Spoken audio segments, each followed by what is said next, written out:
Have you ever felt, even just for a moment, that the world around you isn't quite what it seems? Like reality suddenly tilted, the mask slipped, and you caught a glimpse of something much deeper than the everyday noise? Most people go through life half asleep, lost in routines, chasing goals, worrying, planning, forgetting. But then something happens, sometimes quietly, sometimes like a thunderbolt. You begin to truly wake up, and I don't mean the morning kind of waking up where you stretch, yawn, and grab your phone.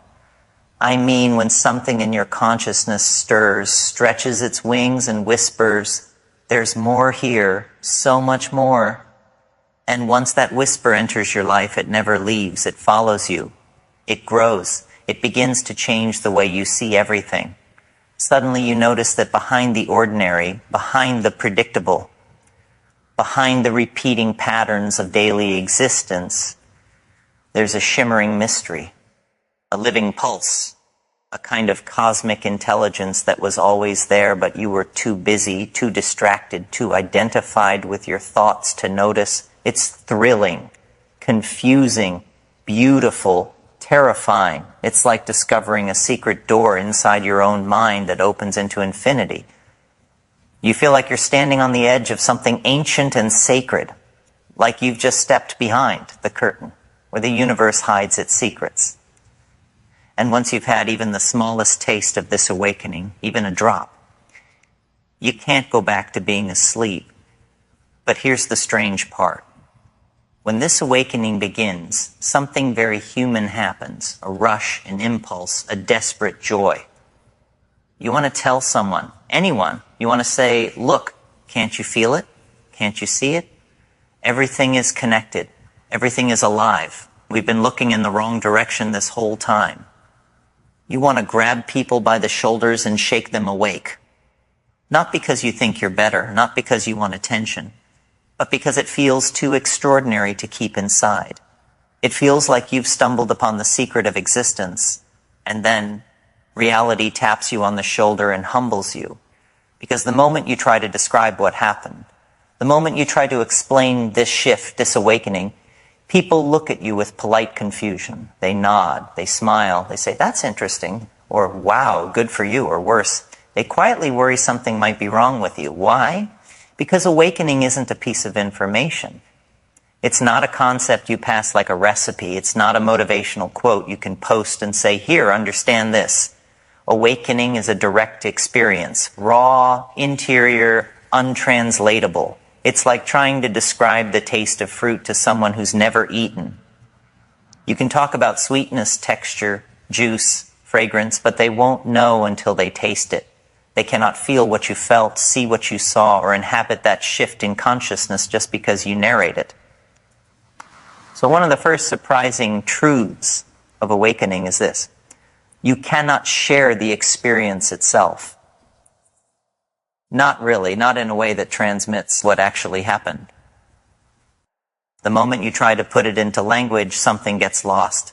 Like squeezing the ocean into a bottle. Words shrink it. Concepts reduce it. And those listening, they hear sentences, ideas, theories. But the lived reality behind those words, that stays inside you. And sometimes, trying to share it can do more harm than good. Because what you think you're offering as inspiration, they might hear as boasting. You say, "I realize something profound," and they think you're claiming to be special. You say, "I felt beyond myself," and they wonder if you're speaking nonsense. You talk about unity, stillness, a dissolving of boundaries, the illusion of separateness, and they look at you like you just stepped out of a dream you can't explain. It's not their fault, and it's not yours. They simply haven't tasted it yet. Their mind is still busy holding on to the identity, story, the worries, the stresses, the plans. To someone identified with the everyday self, awakening sounds like poetry or madness. To you it feels like truth, but truth is only recognized when a person is ready to perceive it. Imagine you were blind your whole life and suddenly someone said, "Let me tell you what red looks like." No matter how beautifully they described it, you couldn't really understand. Awakening is even subtler than color. It's a shift in the perceiver, not the perceived. Trying to describe it is like trying to show someone their own eyes without a mirror. And here's a funny paradox. The moment you wake up, you also realize there is no separate you who woke up. There is just awakening happening, a shift in awareness, a dissolving of the imaginary borders. And yet the ego sneaks back in thinking, I achieved something. But the very insight you tasted tells you there is no achiever, no winner, no enlightened person, just consciousness recognizing itself. But go ahead and try to explain that to someone who still thinks life is about status, goals, accomplishments, and identity. They will hear it through the filters of ego and they'll misunderstand. They'll think you are claiming superiority, when in truth you realize there is no you to be superior. So the awakened learn silence. They learn softness. They learn to let realization rest inside them instead of parading it around. Not out of pride, but out of wisdom. When a person hasn't awakened, they hear words. When a person has awakened, they feel presence. That's why awakened beings throughout time have spoken less and lived more. They didn't rush to convince the world. They simply were. They allowed the light to radiate instead of forcing it. They didn't convert. They inspired by existing. So yes, you may want to announce your awakening. You may want to open hearts by telling them what you saw behind the veil. But you slowly discover something exquisite. Silence carries the truth better than speech. Calm carries it. Kindness carries it. Your stillness, your peace, your quiet confidence, those become your language. Because the deepest truths don't live in arguments, claims, or declarations. They live in presence. They live in the tone of your being. And the world doesn't need another person shouting spiritual ideas. It needs embodiments of awareness. Examples of expanded being. Humans who have touched the infinite and returned not arrogant, but humble, grounded, tender. So pay attention to this beginning stage. It is fragile, sacred, vulnerable. Protect it, hold it gently. Let your awakening ripen inside you. You don't need to convince anyone. You don't need to prove anything. Just breathe, observe, and allow this new dimension of seeing to deepen. Your awakening is yours, not because you own it, but because it blooms within your experience in its own timing. And those who are meant to feel it will feel it simply by being near you. Your presence becomes the teaching. Your quiet becomes the invitation. And reality, patient and eternal, will bring awakening to others when their moment arrives, just as it came to you when you least expected it. Now, as awakening deepens, another subtle realization arrives. The practices, techniques, and rituals that guided you to this opening were not the cause of your awakening. They were simply the doorway. They were the bridge you crossed. The mind loves formulas, step-by-step instructions, guaranteed pathways. But consciousness is wild, individual, and deeply personal in its unfolding. It isn't a machine following a manual, a continuous dance. Everything you once believed was solid, identity, reality, meaning, self, becomes fluid. You see that the you defended, protected, presented to the world was never a permanent entity. It was a costume, a pattern, a temporary appearance in consciousness. Just like a wave that rises, curls, and falls back into the ocean, you realize you are not the wave. You are the ocean, aware of a wave happening. To your inner being, this is liberation. It feels like dropping a heavy burden you carried for a lifetime. But this truth, if shared unprepared with others, can shake their foundation. The ego sees the dissolving of self as death, not liberation. The unawakened mind hears there is no separate you, not as freedom, but as threat, as loss, as meaninglessness. They cling harder to identity, to roles, to achievement. Believing existence without a solid self is terrifying. But you know differently. You know that losing the illusion of self is not losing life. It is meeting life directly for the first time. So you learn tenderness with this truth. You don't drop emptiness like a stone on someone's psyche. You don't hand cosmic paradoxes to a mind still building stability. You let meaning evolve naturally, layer by layer, until the structures inside them are strong enough to dissolve gracefully. Awakening is not demolition. It is revelation. You trust the universe to unveil itself to each soul when the moment is right. And finally, you discover a freedom from rules, not the rebellious freedom of a child who wants permission to misbehave, but the freedom of one who sees that morality is not a cage, but a natural fragrance of awareness. When separation dissolves, harming others feels like harming yourself. Kindness is not effort, it is instinct. Integrity is not discipline. It is your natural state when the heart is awake. You still follow the world structure, not because you are bound, but because harmony is easier than chaos. You still move respectfully through society, not because you're controlled, but because compassion guides your choices. People who have not tasted this freedom assume that letting go of rigid morality means chaos, selfishness, danger. They fear what they cannot yet comprehend. So instead of declaring your freedom, you walk quietly in it. You let your actions demonstrate your clarity. You smile not because a rule says be kind, but because kindness flows like breath. You follow laws not because you fear punishment, but because peace is simpler than conflict. You don't announce who you become. You live it gently, privately, truthfully. Awakening changes your relationship with the world, but you don't force the world to recognize it. You see the cosmic game, but you still play your part beautifully. You realize life is a story, but you don't spoil the ending for others. You rest inside the mystery and allow others to approach it in their own time, as you once did. And gradually, life becomes less about explaining and more about experiencing. Less about speaking and more about being. Less about convincing and more about radiating. Because those who are meant to feel your awareness will feel it long before they understand it. And then something even more profound begins to happen. The world still looks the same. Cities, faces, routines, conversations. But the experience of it transforms quietly within you. You walk through ordinary streets with an extraordinary stillness. You listen to human conversations not for the drama, but for the longing beneath the drama.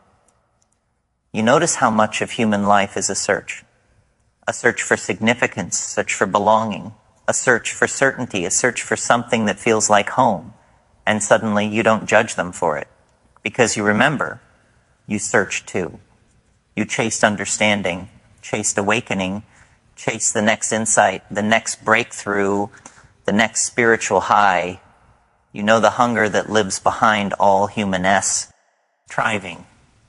And knowing this, compassion becomes your natural response, not pity, compassion. Pity looks down. Is clarity without noise. When mind is quiet, reality speaks. When ego steps aside, intuition steps forward. But here lies another beautiful paradox. Even as you become more peaceful, life does not erase challenges. Awakening does not grant immunity from pain, loss, heartbreak, uncertainty. But now you meet these experiences differently. You no longer fear pain as enemy. You see it as teacher. You don't resist grief. You allow it to carve deeper space in you. You don't panic in uncertainty. You lean into the mystery. Hardship no longer feels like punishment. It feels like shape-shifting, like refinement, like the fire that tempers steel. The world may still misunderstand you. Some will assume you are distant because you don't rush. Others may think you are weak because you don't react. Some will assume you are naive because you trust life. They speak from where they stand, not from where you are. And you don't fault them. You walk with humility, not superiority. Wisdom does not shout, it doesn't boast, it doesn't wear a crown. True awareness is subtle, it is soft power. It moves like wind, felt, not seen. Occasionally you may feel a strange loneliness, not the loneliness of isolation, but the loneliness of vision. like standing on a hill seeing a sunrise while others are still asleep in the valley. You could go wake them, but what would you say? Wake up, look at beauty you cannot yet perceive. Instead, you watch quietly, you wait for them to stir naturally, and when they do, when they finally ask, when their heart genuinely opens, then not before, you share. Not as a preacher, not as a savior, but as a companion on the path. And in those rare moments when someone truly understands, when recognition flashes in their eyes, when another soul meets you in that silent knowing, there is a sacred joy. Not excitement, not pride, not victory, but reverence. A feeling like two travelers meeting by a hidden river only mystics know exists. A quiet gratitude that consciousness has found itself in another form. That is the real sign of awakening.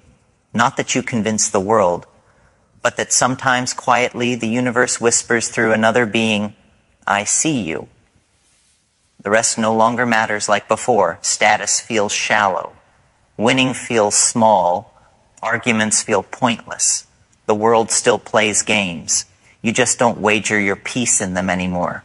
You live, you work, you love, you dream, but not from hunger, from fullness. You do not chase meaning, you become meaning.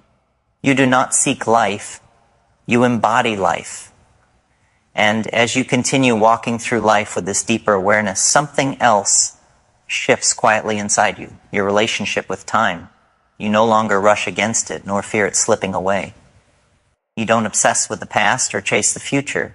You stop clinging to memories like anchors and stop treating the future like a finish line.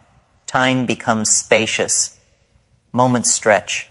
Life feels less like a race and more like a river you are floating in, completely awake to the water touching your skin. Every breath feels like a lifetime, and every lifetime feels like a breath. You realize the world is constantly trying to hurry people, hurry to succeed, hurry to prove something, hurry to be someone, but you move differently. You move like someone who knows there is nowhere else to be but here. The world rushes because it is afraid. You breathe slowly because you are free. There is a confidence in stillness, a quiet power in not being swayed by urgency, not because you are lazy, not because you lack ambition, but because you trust that what is meant for you cannot be rushed, cannot be missed, cannot be taken. Life has its own precision. And yet, you don't sit idle. Awakening does not dissolve your drive, it refines it. You stop chasing empty goals and start choosing meaningful ones. You stop climbing ladders placed by society and instead build paths aligned with your soul. You don't work to impress. You work to express. You don't create to be seen. You create because creation is your nature. Success stops being a trophy and becomes a state of inner alignment. What you build becomes your offering to existence, not your shield against insecurity. People may ask what changed, but you know the truth. You didn't change into someone else. You returned to who you always were beneath the noise. You rediscovered the self that existed before fear taught you to be careful, before society taught you to compare, before ego taught you to defend. It feels like remembering something ancient, something you never truly lost, only forgot under the weight of living. And there comes a moment, subtle and sacred, when you realize you are no longer searching, you are no longer trying to understand life. You are experiencing life, not grasping, not analyzing, not measuring, simply living. But this simplicity is not ignorance, it is clarity. You know that existence does not need to be solved, only witnessed. And in that witnessing, peace settles like mist over a quiet valley. But peace does not mean passivity. Awakening sharpens your ability to act. You see through illusions and move wisely. You speak with purpose. You hold your power instead of displaying it. You walk into situations not seeking advantage, but seeking truth. You choose kindness not because it's expected, but because it feels like the natural expression of who you are. You no longer perform goodness. You are goodness without effort. Your energy starts speaking louder than your voice ever did. People may not always understand you, but they feel you. There is a calm gravity in your presence. The same way a flame draws those standing in darkness, consciousness draws consciousness. You don't force connection. You attract resonance. You don't demand respect. Your presence earns it quietly, and yet you remain human. You laugh loudly, you feel deeply, you cry honestly, you love fearlessly. Enlightenment does not make you untouchable. It makes you profoundly touchable. You don't hide from emotion. You experience it without drowning. You don't suppress sadness. You allow it without identifying with it. You don't fear vulnerability. You understand it is the birthplace of authentic connection. Before awakening, vulnerability feels like weakness. After awakening, it feels like truth. And truth never needs armor. Gradually, you also develop a new relationship with solitude. Instead of feeling lonely without others, you feel nourished by being with yourself. Silence becomes a friend. It was never about transcending life. It was about fully entering it. Vulnerable, present, open. And here is your powerful closing truth. You do not awaken to leave the world. You awaken to return to it with eyes unclouded, heart undefended, and presence unshaken. You come back not as someone above life, but as someone deeply within life, not to avoid pain, but to walk through it consciously, not to feel superior, but to feel connected, not to dominate, but to understand, not to escape reality, but to finally meet reality as it is. Awakening is not departure. It is arrival. Arrival into yourself, arrival into truth, arrival into the quiet miracle of existence. And in this arrival, you discover the ultimate clarity. There was never anything to become, there was only something to remember. And now you remember you are awake, not above the world, but deeply, beautifully within it. And from here, your life is no longer a chase. It becomes an offering, a presence, a light that does not seek attention, but simply shines because shining is its nature. This is your power. This is your freedom. This is your awakening. And now you walk forward, not searching for meaning, but embodying it.